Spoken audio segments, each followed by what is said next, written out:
The frontier station stood like a stubborn tooth in the middle of a vast and empty jaw. Weathered timbers, sun-bleached and scarred by sandstorms, framed the little outpost that dared to cling to life on the edge of Apache country. The station had once been busier riders changing horses, traders stopping for water, weary families pausing in their long trek westward, but on this evening it was silent. The only sounds were the creak of the windmill, the lazy whine of the wind, and the restless stamping of a tethered mule in the yard. Inside the station shadow, a young woman stood, her eyes searching the horizon. Clara Whitfield had been waiting for 3 days.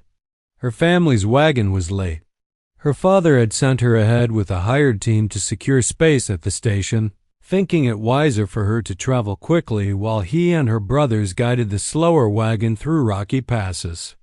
She had been left with assurances that they would arrive soon. But soon had turned into nights that felt like weeks. Clara had grown up on farmland in Missouri, a place of rolling hills, tidy fences, and the comforting nearness of neighbors. Out here, there were no neighbors. The emptiness was endless, and she felt it pressing against her chest with each passing hour. During the day, the desert's heat wrapped her in a heavy, suffocating embrace. At night, the vast sky stretched so wide and the stars burned so sharp that she felt as though she were standing at the edge of some infinite abyss.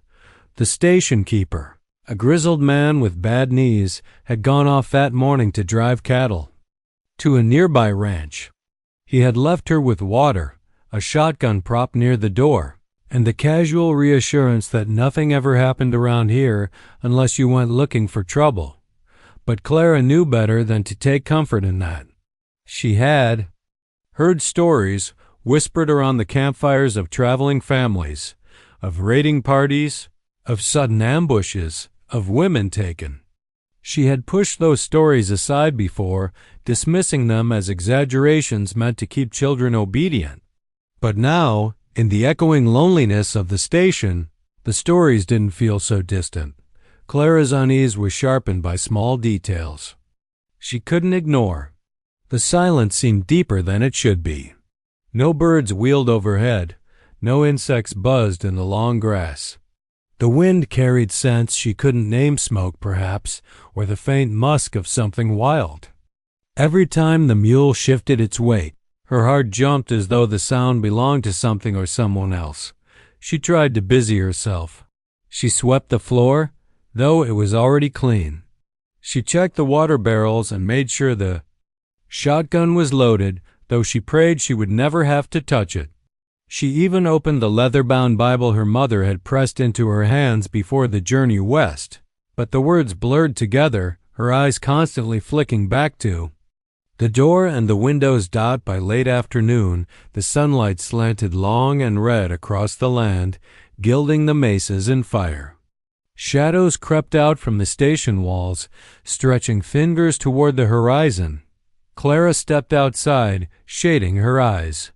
She thought she saw movement far in the distance, something against the shimmer of heat.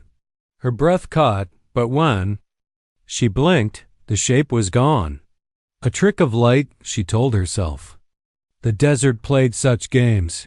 Still, she lingered on the porch, her skirts brushing against her boots, her hands twisting together. She thought of her father and her brothers, somewhere beyond those jagged ridges, guiding the wagon with its precious cargo of supplies and keepsakes.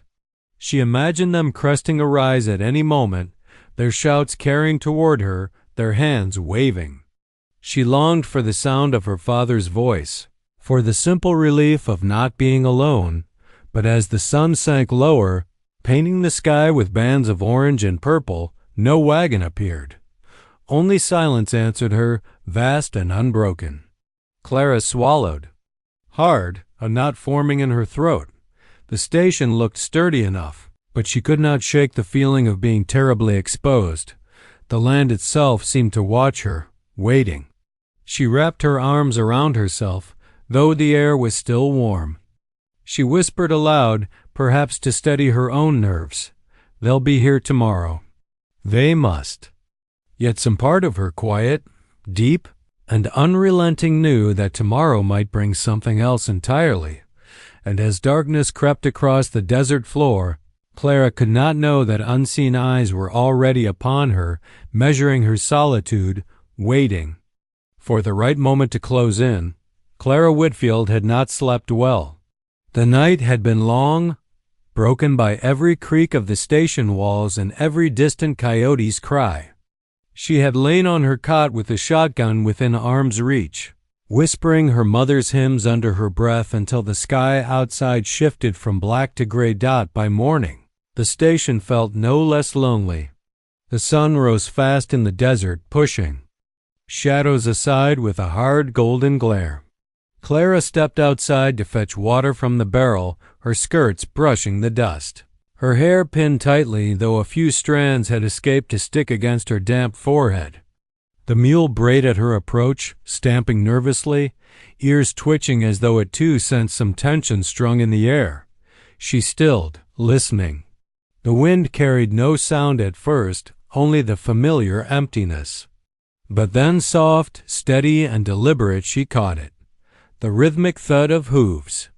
Not the erratic clatter of a trader's wagon, but something slower, heavier, measured. Her heart leapt. She turned toward the sound, shading her eyes. Across the desert plain, shimmering with heat already, though it was still early, a rider appeared. He came not from the direction of the passes where her family would be, but from the open wild. Clara's breath tightened in her throat. The man on horseback was no settler, no rancher, no weary traveler with dust on his coat. He was Apache. Even from a distance she could see the breadth of his shoulders, the tallness of his frame as he sat straight-backed in the saddle. His long hair flowed loose, black against the sun, and his chest was bare save for leather straps. That crossed it. He carried no rifle that she could see, but a bow and quiver were slung with casual authority across his back, and a knife glinted at his hip. Clara froze where she stood. A dozen stories rushed through her mind, tales of raids and burned homesteads, of riders who vanished into the night and were never seen again. Her first thought was to dart inside, bar the door, and clutch the shotgun to her chest. But some instinct kept her rooted. If she ran now, would it not look like weakness? And weakness, she feared, might invite swifter violence. The rider drew nearer, his horse moving at a steady, unhurried pace. The animal's muscles rippled under its glossy hide, and Clara could see how well kept it was. This was no ragged drifter. The warrior himself exuded the same impression. Composed, unyielding, a figure who belonged to the land in a way she never could doubt. At last, he reined in only a few paces from her. Dust rose around them, curling in the morning light. Clara's fingers twitched toward the station door, where the shotgun lay just inside. But she forced herself to stand straight, chin lifted. His eyes found hers. They were dark, steady, unreadable. And they fixed on her as if nothing else in the world existed. Clara felt a shiver pass through her. She had never been looked at like that, stripped of pretense, weighed, measured. For a long moment, neither spoke. The only sound was the horse's breathing, the creak of leather as it shifted its weight. Clara's mouth was dry, but at last she forced out a greeting, her voice quavering despite her effort. You'll be wanting water?" The warrior did not answer. His gaze traveled slowly from her face, down the line of her figure, to the small hands clenched in her skirts. Then, without breaking eye contact, he swung down from the saddle in one fluid motion. His feet touched the ground with the solidness of a man entirely at ease in his own strength. Clara stepped back instinctively. Her pulse pounded in her ears. He advanced a pace, silent still, until the space between them was charged with something she could not name. She had expected fury, perhaps, or mockery, or some outward sign of hostility. Instead, there was only calm certainty, as if his very presence were a declaration in itself. Then he spoke. His voice was low, roughened by the cadence of his tongue. Yet his words were plain enough for her to understand. "You are alone." It was not a question. Clara swallowed, unable to summon an answer. She felt suddenly smaller than she had ever felt in her life. Alone, that word cut through her like a blade. The warrior studied her a moment longer, then gave a short, almost imperceptible nod, as though a decision had been made. When he spoke again, his words were final, leaving no room for doubt. "You're mine now." The air seemed to still around them. The mule snorted and stamped as though echoing the woman's shock. Clara's breath hitched, her mind scrambling for what to do, whether to run, to plead, to fight. But the man's certainty was a wall. Immovable, unyielding dot, and in that instant, Clara knew her life at the lonely station had ended.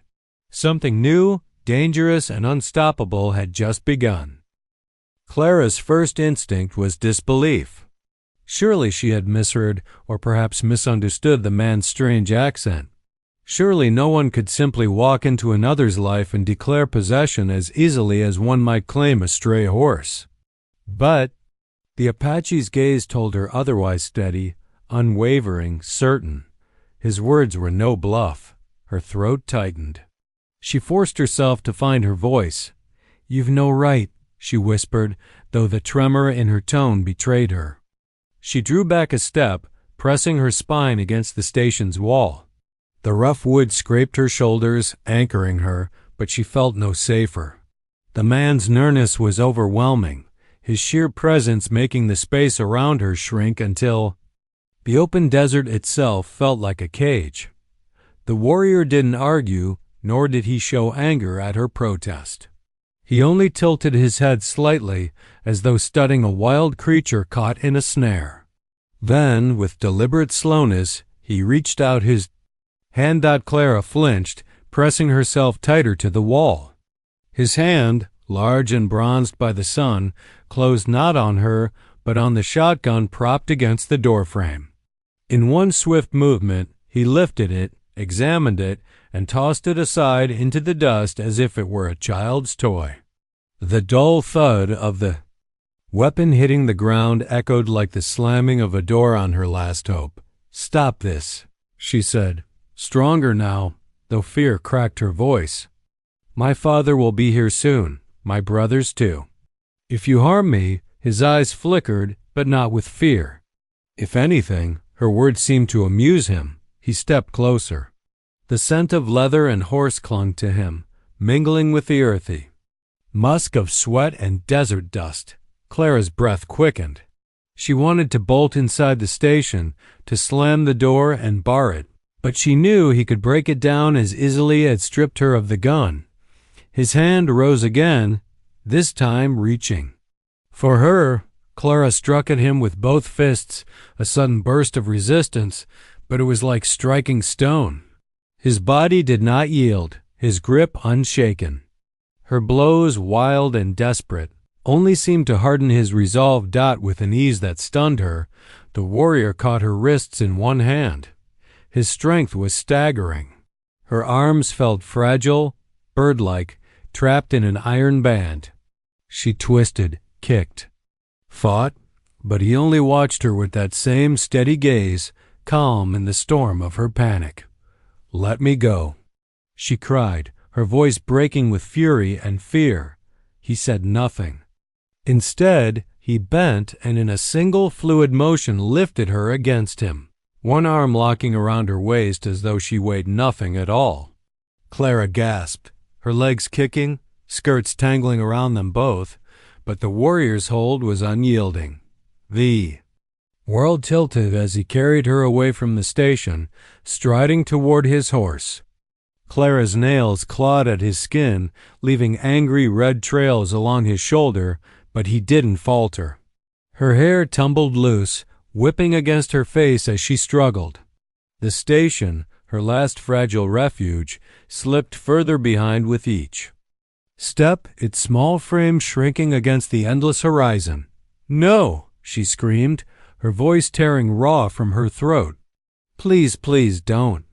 But the desert swallowed her cries. At the horse's side, The warrior shifted her weight effortlessly, lifting her across the saddle before mounting behind her. Clara thrashed, but pinned between his body and the saddle horn, she found herself caged, every movement checked by his strength. His arm, firm around her, was both restraint and protection, holding her as though she were already claimed. The horse snorted, sensing its rider's urgency, and with a sharp nudge, it leapt forward. The ground rushed beneath them, the station, vanishing into a blur of dust and distance. Clara twisted to look back, her heart aching with a grief so sharp it stole her breath. The lonely station, her waiting place, her last tethered to family, stood abandoned, growing smaller and smaller until it was swallowed by the land. The warrior leaned close, his breath warm against her ear. His words were few, spoken with the same calm certainty as before. "You are mine." Clara closed her eyes against the sting of tears. Terror gripped her, but beneath it was another feeling, one she dared not name, the bone-deep knowledge that her world had ended, and a new, unknown life had begun. The desert stretched in every direction, vast and merciless. Clara had thought she knew emptiness during those long days waiting at the station, but now she learned its true shape. From the saddle of the Apache's horse, with his iron arm around her, the land seemed endless rolling dunes of sand, dry arroyos that cracked the earth like wounds, jagged red cliffs jutting against the sky. The horse moved with tireless strength, hooves striking a steady rhythm against the hard-packed ground. Each jolt sent Clara rocking against the warrior's chest. She tried to pull away, to keep herself from touching him, but the movement was useless. His arm was firm across her waist, holding her in place with an authority that allowed no refusal. Hours passed. The sun burned overhead, a merciless coin hanging in the pale sky. Sweat dampened Clara's skin, soaking into the bodice of her dress. Her lips cracked with thirst. At first she had refused to ask him for water, determined to hold some shred of defiance. But when her throat grew raw and her vision swam, she could not stop herself from whispering, "Please." The warrior said nothing. He slowed his horse near a stream hidden in a cleft between rocks. Clara had not seen it, but he guided them there as though the land itself spoke to him. Dismounting, he lifted her down as easily as if she were a child. She stumbled, nearly falling, but his hand steadied her without ceremony. Clara hesitated, eyeing the narrow trickle of water. Was it safe? Could it be poisoned? But thirst overcame suspicion. She knelt, cupped her hands, and drank. The water was warm, but it revived her, loosening the tight band around her chest. When she looked up, she found him watching her, not with mockery, not even with triumph, but with an unreadable calm, as though her need had confirmed something he already knew. She sat back on her heels, defiant again despite her trembling. "You think I'll just accept this?" she asked, her voice sharp. His expression did not change. He crouched nearby, drawing a knife to slice dried strips of meat from a pouch. Without a word, he offered one to her. Clara stared at, her stomach twisting with hunger. She wanted to refuse, to prove she was not so easily tamed. But her body betrayed her. Her hand reached out, fingers brushing his as she took the food. The brief contact made her heart stumble in her chest. She turned quickly away, biting into the tough, salty flesh with silent fury. They rode again at dusk. The sun dipped low, turning the cliffs blood red, then fading into deep violet shadows. As darkness fell, the desert transformed. The heat bled away, replaced by a chill that wrapped around Clara's shoulders. She shivered, arms crossing over her chest. The warrior noticed. Without asking, he shifted his blanket, wrapping it loosely around her. She stiffened, torn between gratitude and resentment. But the warmth was undeniable. Night came alive with stars, scattered thick as spilled salt across the sky. Clara had never seen so many, never felt so small beneath their cold brilliance. The warrior guided his horse through narrow canyons and along stony ridges as if he needed no light at all. His familiarity with the land unsettled her as much as it impressed her. She felt like a trespasser in a world where he alone belonged. When at last he chose a place to stop, it was in a sheltered hollow beside a rock wall. Clara collapsed onto the ground, every muscle aching. She wanted to sleep, but fear kept her. Awake, her mind replaying every moment, the seizure at the station, the endless ride, the certainty in his voice. She hugged her knees to her chest, eyes fixed on the fire he had built. Sparks leapt upward, carried into the dark by the night wind. He sat across from her, cross-legged, the firelight painting shadows across his face. Clara found herself stealing glances at him, at the strength in his arms, the set of his jaw, the scars that marked his skin.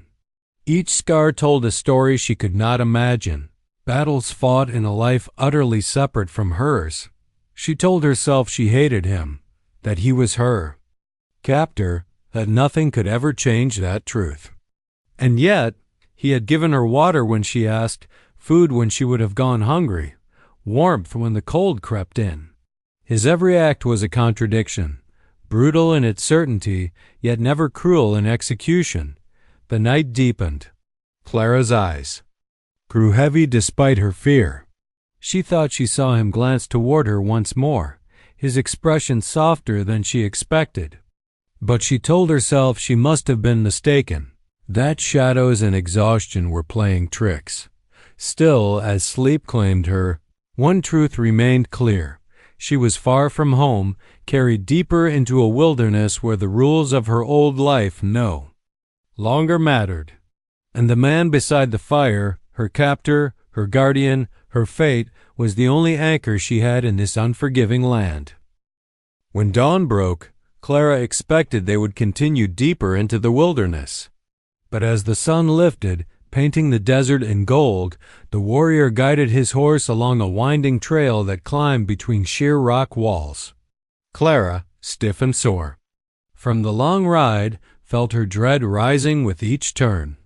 She knew instinctively that he was bringing her somewhere important, somewhere she would no longer be hidden away in the vast desert but exposed before many eyes. The path narrowed then, widened suddenly into a basin surrounded by cliffs. Smoke curled from cooking fires. Horses grazed in a corral fashioned of brush and stone. Hide tents and wickiups dotted the clearing, their shapes blending with the land. Children darted between them, their laughter carrying on the morning air. Women worked at fires, pounding maize or stretching hides across wooden frames. Warriors moved among them, tall and watchful, their presence commanding. Clara's breath caught. This was not the lawless raiding party she had imagined from stories. This was a village, alive and whole, pulsing with its own order and rhythm. As the warrior rode into the camp with her still in front of him, heads turned, voices hushed, eyes, dozens of them, fixed on her. Clara wanted to sink into the earth. She clutched her hands tightly in her lap, wishing she could disappear beneath her tattered skirts. He dismounted smoothly, then lifted her down. His hand did not linger on her, but his touch carried certainty, as though marking her presence as his claim.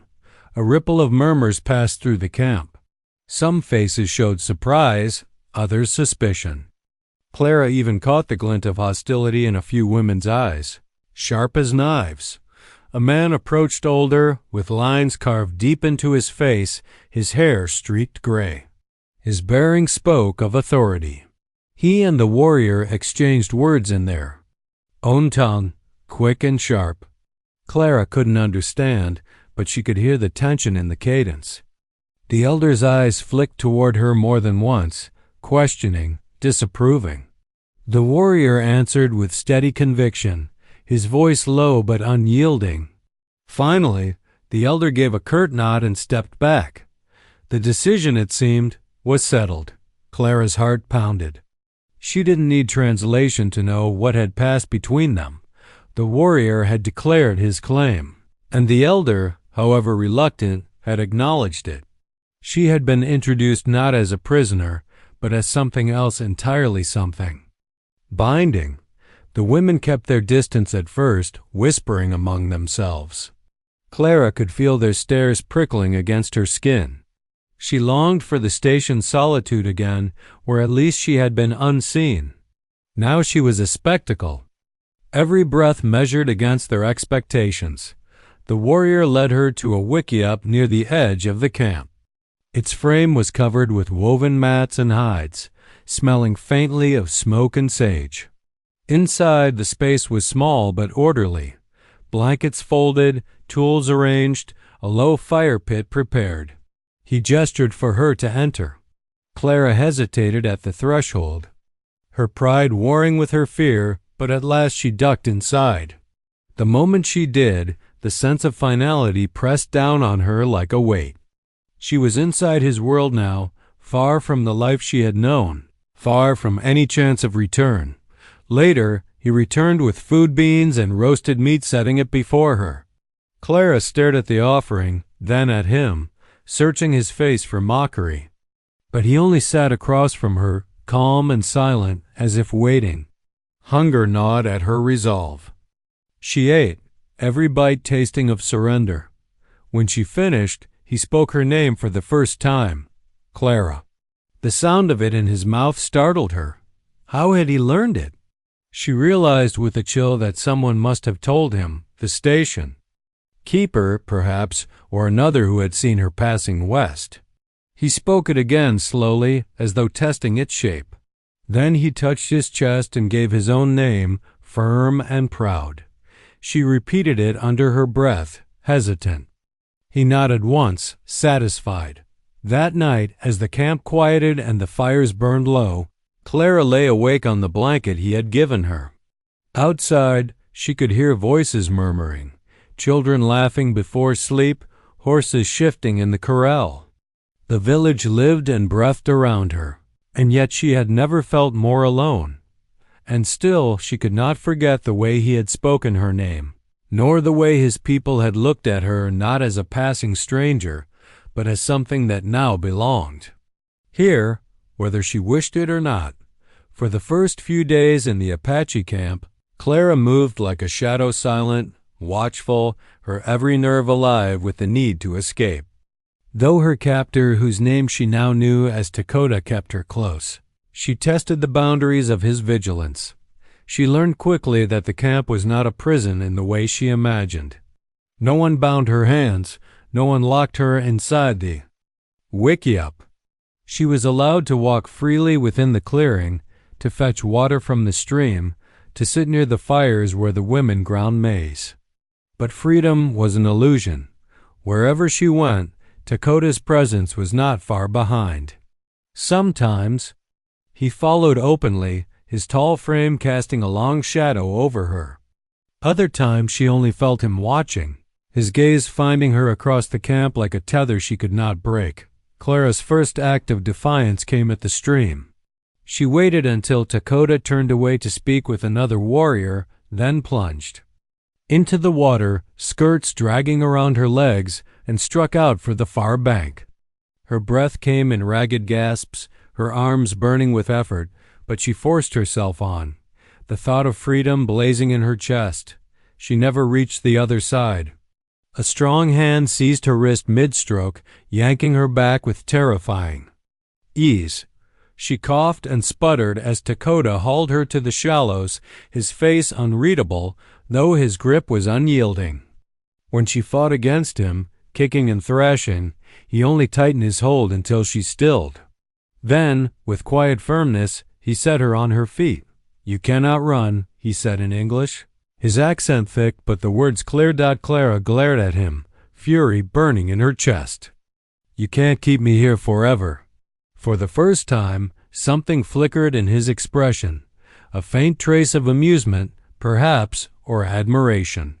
He released her wrist but stayed close as she staggered back toward the camp, soaked and trembling with rage. The women who had watched from the shore whispered among themselves, some with pity, others with disdain. Clara felt the weight of their judgment like stones against her skin. Her second act of defiance was quieter but no less fierce. When Dakota brought her food, she refused it. She sat with her arms crossed, chin high, ignoring the smell of roasted venison. Hunger clawed at her, but she clenched her teeth, determined to show she would not bend so easily. Dakota watched her for a long moment, then ate the portion himself without comment.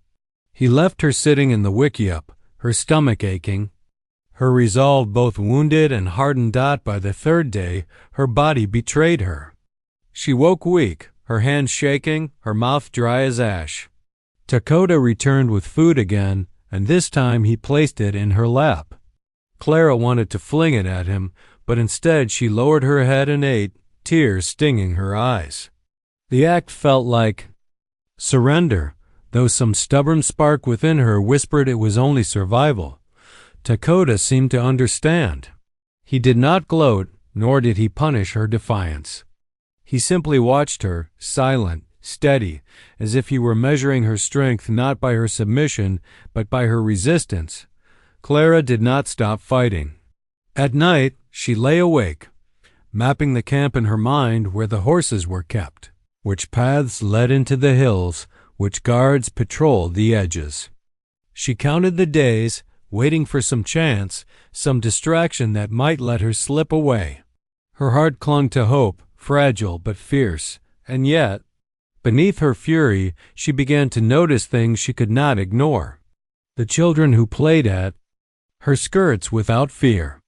The women who worked with deft skill, their laughter rising like music as they shared their burdens. Even Dakota himself, how he rose before dawn to hunt, how he spoke with quiet authority to the others, how he carried himself not as a brute but as a leader. Clara hated that she saw these things. She hated that part of her could feel even a flicker of respect. But she could not deny what her own eyes witnessed. This was not chaos. It was a world with its own order, its own laws, and Dakota was at its center.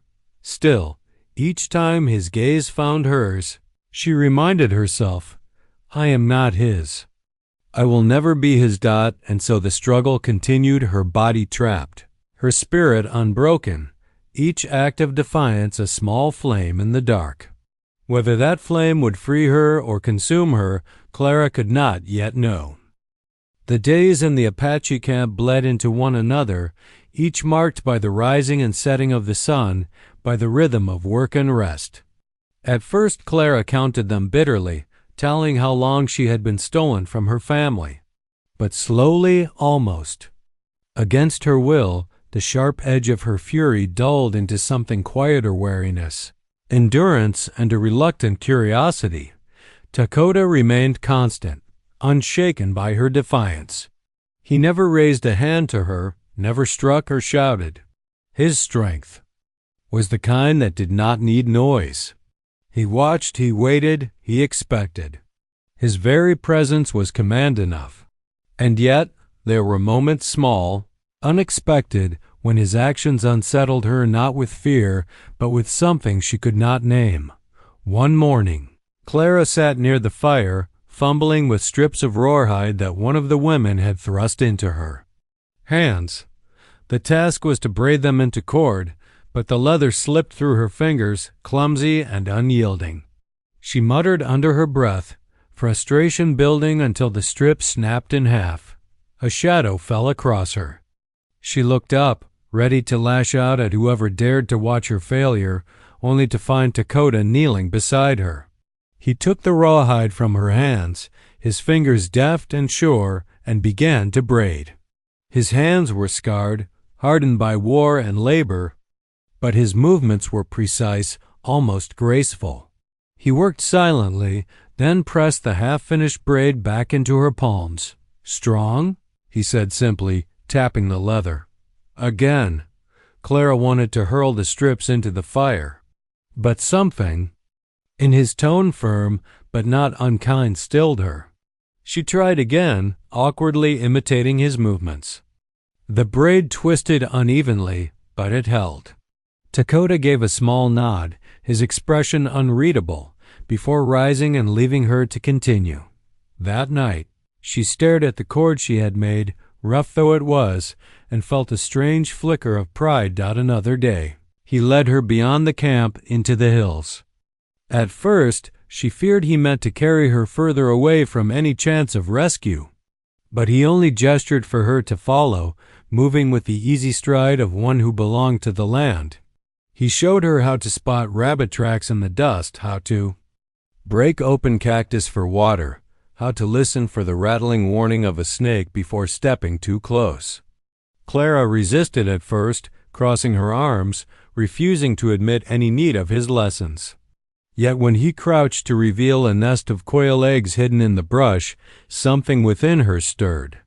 She had grown up in fertile Missouri farmland, where life was everywhere: water, crops, neighbors. Here, in this unforgiving land, survival itself felt like a secret, and Dakota was its keeper. "Why tell me this?" she demanded once, suspicion sharp in her voice. "If I learn your ways, I'll only use them to escape." He studied her, the corner of his mouth curving faintly. "Then you will live," he said. "Even without me." The words unsettled her. They were not the boast of a captor, but the acknowledgment of her strength. Clara found herself thinking of him at odd moments, his silhouette against the firelight, the way his eyes caught starlight at night, the quiet authority in his voice when he spoke to others. She told herself it was only because he was her jailer that her mind had no choice but to measure him closely. Yet when he caught her stumbling one evening, his hand steadying her elbow with surprising gentleness, her breath hitched in a way that had nothing to do with fear. Still, the struggle within her raged. At night, she whispered prayers into her blanket, begging for deliverance, for her family to appear on the horizon. Yet another voice, buried deep within, whispered questions she could not silence. If rescue came, would she truly wish to go? 4. In Dakota's world, she was no longer the farmer's daughter waiting at a lonely station. She was something else: unproven, unyielding, a woman tested against the desert's harshness. And Dakota, with his steady gaze and unshakable will, seemed to see not just the frightened captive she had been, but the stronger self she might become. Clara hated him for that, and yet she feared she might also need him for it. The bond between them was shifting, like the desert sand, sometimes firm beneath her feet, sometimes treacherous, always changing. She did not yet know if it would bury her or carry her forward. The moon was full the night Clara realized there would be no turning back. The Apache camp lay hushed. Its fires burned low, its people gathered into sleep. From her place in Dakota's wickiup, Clara listened to the steady rhythm of the night, the distant howl of coyotes, the whisper of wind through the canyon walls, the slow breathing of the man who had claimed her. She sat wrapped in the blanket he had given her, knees drawn to her chest, staring out at the pale light that silvered the desert. Her heart ached for home. She thought of her father, his hands rough with years of work, his steady voice that had always seemed to make sense of the world. She thought of her brothers, full of restless laughter, and of her mother's face, fading now like a picture left too long in the sun. Would they still be searching for her? Would they think her dead? Or worse, would they imagine her broken, ruined, lost forever to the wilderness? She pressed her hand to her mouth, stifling a sob. Yet as her tears blurred her vision, her gaze fell to the man across from her, stretched on a blanket of his own. Dakota slept lightly, one arm resting over his chest as though ready to rise at a moment's warning. His features, often so hard in the day, seemed softened by the glow of the fire's dying embers. Clara studied the planes of his face, the scars, the strength, the shadow of weariness he carried like a second skin. This man had torn her from her world, yet he had not broken her. He had fed her, guarded her, even taught her. Against her will, She had come to see him not only as her captor, but as something else, an anchor in a land that could have swallowed her whole. The conflict inside her was relentless. Part of her longed to run, to risk everything for the faint hope of finding her family again. Another part, quieter but growing stronger with each passing day, whispered that she no longer belonged to that life. She had changed.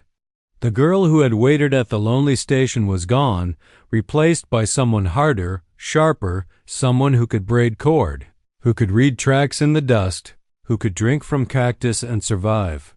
When the first light of dawn broke, the camp stirred to life. Clara rose with the others, her movements now practiced, almost natural.